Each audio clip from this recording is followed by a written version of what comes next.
कुंडलिनी जागरूक करने के लिए पहाड़ों के बीच में जाकर बैठ जाते, कुंडलिनी जागरूक नहीं होती थी ना। आठवां आज्ञा चक्र खोलते थे तो आठवां आज्ञा चक्र आत्मा है।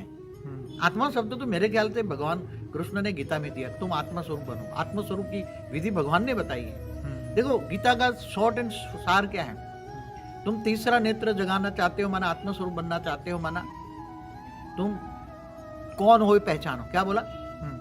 परमात्मा को जानना है तो तुम्हें पहले खुद को जानना पड़े ना, अपने आप को जानो। जब तक अपने आप को नहीं जानोगे तुम कौन हो, कहाँ से आए हो, तुम क्या करना चाहते हो, तुम्हारे जीवन का लक्ष्य क्या है। क्या जीवन का लक्ष्य खाना पीना सोना ही है? तो आत्मस्वरूप की स्तुति त्राटक विद्या करते हैं।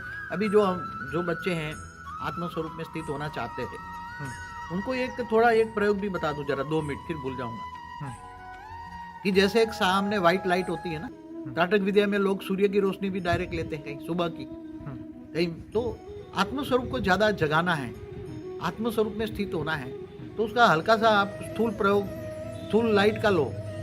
व्हाइट लाइट के सामने बैठो, एकदम व्हाइट लाइट तुम्हारी आत्मा पर पड़ती है। आत्मा कहाँ है? वो तो 2 भ्रुकुटी के बीच में, 2 आंखों के बीच में तीसरा नेत्र दिखाते हैं ना, जहाँ हम तिलक करते हैं उसके पीछे। हाँ, जहाँ तिलक करते हैं। तुम एक स्थूल लाइट का सहारा लो, व्हाइट लाइट, एक बल्ब, व्हाइट लाइट का बल्ब सामने रखो।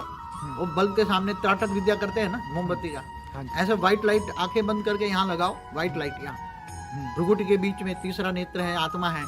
और आत्मा को खोलो, आत्मा हूँ मैं, आत्मा हूँ, खाते पीते हरते फरते। पहले जब तक आत्म स्वरूप नहीं होंगे तब तक परमात्मा की पावर नहीं आएगी। तुम कितना भी याद कर लो, परमात्मा की पावर नहीं आएगी। तो पहले आत्म स्वरूप बनो। इसलिए गीता में क्या, तुम मुझको आत्म स्वरूप बनो, परमात्मा को याद करो। तो क्या होगा, आत्म स्वरूप की जैसे जैसे अनुभूति आएगी, थोड़ी अनुभूति, लंबा समय लगेगा, ऐसा कोई ये साधारण चीज नहीं है।